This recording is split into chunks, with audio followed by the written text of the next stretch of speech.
Donald Trump may have made one very big mistake when it came to Canada. He may have assumed that we would eventually cave.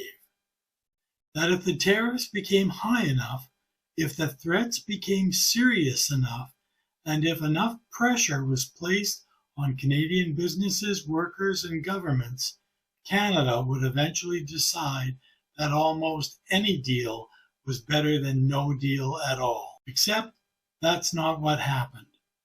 Canada walked away. Prime Minister Mark Carney recalled Canada's negotiating team from Washington after seeing the last-minute changes demanded by the United States. He thought they were unfair, uneconomic, and raised serious questions about whether Canada could rely on the agreement even if we did sign it. Think about how remarkable that is. Only a few days earlier, Donald Trump himself was saying there is a deal. The negotiations had apparently made enough progress that Trump postponed the threatened 50% tariffs for 3 days while the final details were worked out. On Truth Social, Trump actually wrote that the two countries had reached a deal, in capital letters, a deal. Then everything changed. New conditions appeared. According to reporting by the Washington Post, there were disagreements within the Trump administration itself.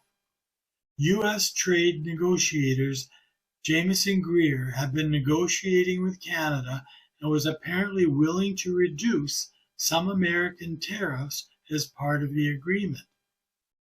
Commerce Secretary Howard Lutnick and White House Trade Advisor Peter Navarro weren't happy with some of these concessions.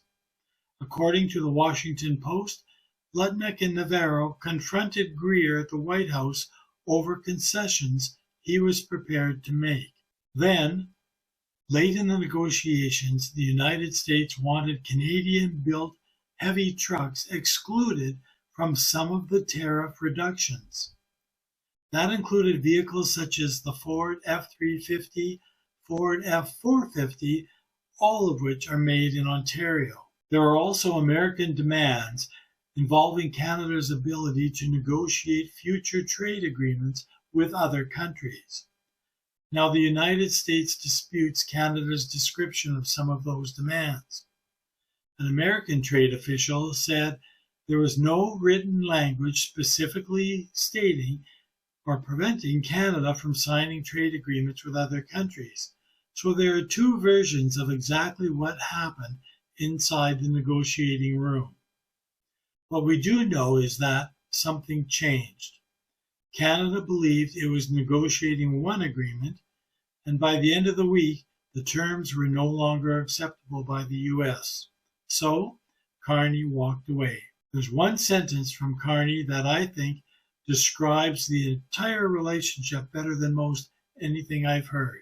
Mark Carney, Canada's Prime Minister, said, "We recognize that sometimes its signature is written in pencil," referring to the Americans' signature. That's quite the statement. It's diplomatic language, certainly, but everybody understands what he means. What good is an agreement if you aren't convinced the agreement will still be there tomorrow? And what good is giving up something important to get a tariff removed if another tariff can simply appear the next month? What good is negotiating a deal if just when you think you've finished negotiating, someone else walks into the room and changes the deal?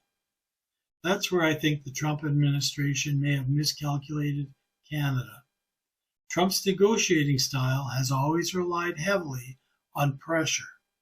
So you make a threat, you set a deadline, you raise the stakes, make the other side uncomfortable, then wait for them to give something. And to be fair, that strategy has worked with some other countries. The United States is the largest economy in the world, and access to that market matters. It matters especially to Canada. Roughly 70% of Canadian exports still go to the United States. Our two economies have been tied together for generations. Cars, energy, agriculture, lumber, minerals, and thousands of other products cross the border every single day. So from Washington's perspective, the calculation probably looked pretty simple. Canada needs us more than we need Canada. Apply enough pressure and eventually Canada will sign. Except economics isn't the only thing involved here anymore. National pride is involved. Sovereignty is involved. Trust is involved. And Canadians, quite frankly, have changed. For most of my lifetimes, Canadians have taken our relationship with the United States almost for granted. You know, we've traveled there, we've shopped there, we traded with them, we watched their television, we bought their products. We drove across the border without even thinking very much about it. I've done it myself. They were our neighbors, our friends, and our closest economic partners. Most Canadians still don't have anything against ordinary Americans. I certainly don't. This isn't about the American people, though. It's about the relationship between our two governments and the way Canada is being treated by the Trump administration. And Canadians seem to understand that distinction. We've been watching something happen in this country over the past year and a half that I haven't seen very often. Canadians are pushing back. We're checking labels in grocery stores. We're buying Canadian products wherever we can. Many Canadians have stopped traveling to the United States altogether. Provinces removed American alcohol from store shelves. Businesses have started advertising Canadian ownership and Canadian-made products. And increasingly, Canadians are asking a question that we probably should have asked decades ago. Why are we so dependent on one other country? So this just is not anecdotal. Just days before these negotiations collapsed, Ledger asked Canadians how the government should handle the United States. 56% said Canada should take a hard line and make no concessions. Here's the number that really caught my attention. Even among conservative voters in Canada, 51% wanted a hard line. Think about that. We can barely agree on what to have for dinner in this country. We argue about pipelines, we argue about climate change, we argue about immigration, we argue about Alberta. We argue about Quebec. We argue about the Liberals and Conservatives and the NDP. We argue about almost everything. Yet Donald Trump has somehow managed to find an issue that brings a surprising number of Canadians together in Canada. When we feel that our country is being pushed around, our political differences somehow seem a little less important. Ontario Premier Doug Ford strongly supported Carney walking away. Federal Conservative opposition leader Pierre Poilievre called for a national unity in responding to the American tariffs. Provincial governments that disagree with Ottawa on almost everything are still saying Canada cannot simply surrender its ability to make its own decision. Now, that doesn't mean everybody agrees with Mark Carney. Of course they don't. It doesn't mean Canadians agree exactly how we should retaliate. They don't. In fact, polling before the breakdown showed Canadians divided over whether we should impose counter tariffs, continue negotiations, or make some concessions. What Canadians appear more united about is the basic principle. We want a deal, yes. We need a deal. We all recognize that. And we all know that we would benefit from a deal. But not at any price. Carney has repeatedly said Canada's objective was never simply to get an agreement before some artificial deadline that the U.S. imposed. His words were that Canada wanted the best deal for Canadians, never a deal at any price or on any deadline. That's an important distinction. Walking away from a negotiation does not mean you're against a deal. Sometimes walking away is part of negotiating a deal. You're saying, okay, this far, no farther. If you want us back at the table, bring us something we can actually sign.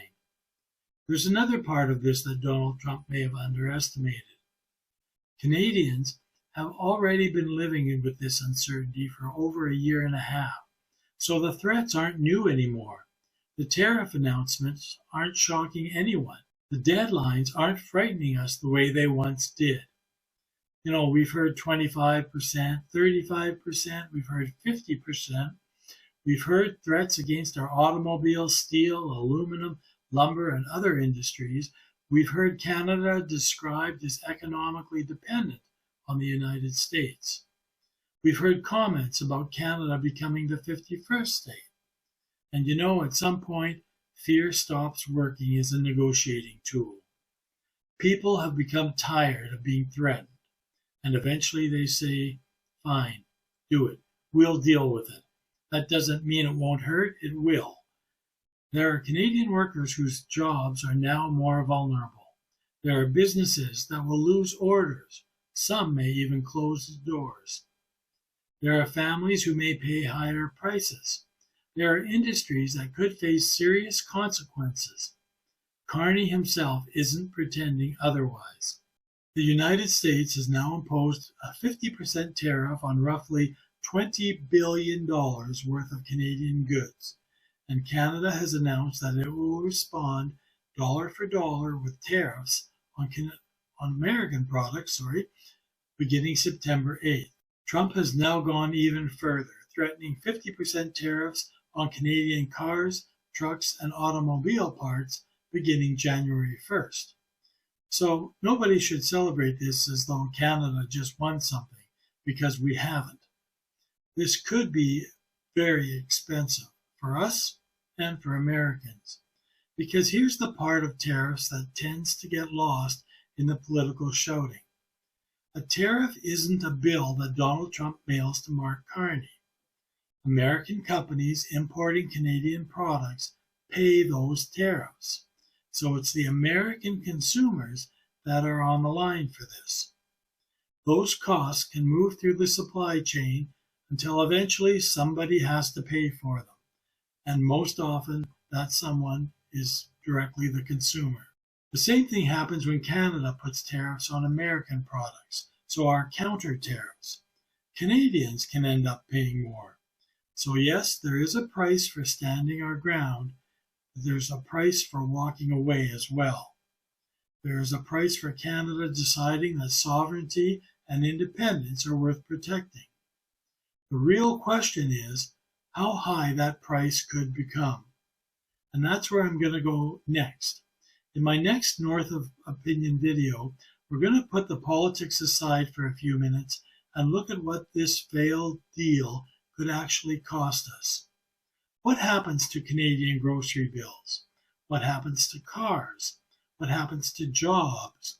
What happens to American consumers who suddenly discover that a trade war with Canada isn't free for them either?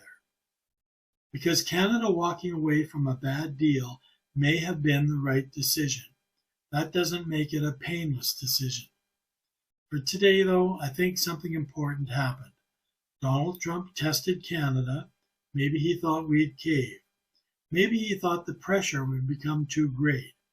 Maybe he thought that because America is bigger, 10 times bigger or more, Canada would eventually have no choice. Instead, Canada pushed its chair away from the table and walked out of the room. Not because we don't want a relationship with the United States. We do. Mark Carney said something else after the talks collapsed that deserves to be remembered. The bonds between Canadians and Americans remain strong. A mutually beneficial trade agreement is possible, one that respects our sovereignty. And that's the deal Canada should sign. A fair deal, a reliable deal, a deal between two sovereign nations. Until that deal is actually on the table, maybe Washington needs to understand something about Canadians. We're friendly, yes. We're polite. We're reasonable. We compromise. But don't mistake any of those things for weaknesses. Canada didn't cave, and I don't think Canadians want us to.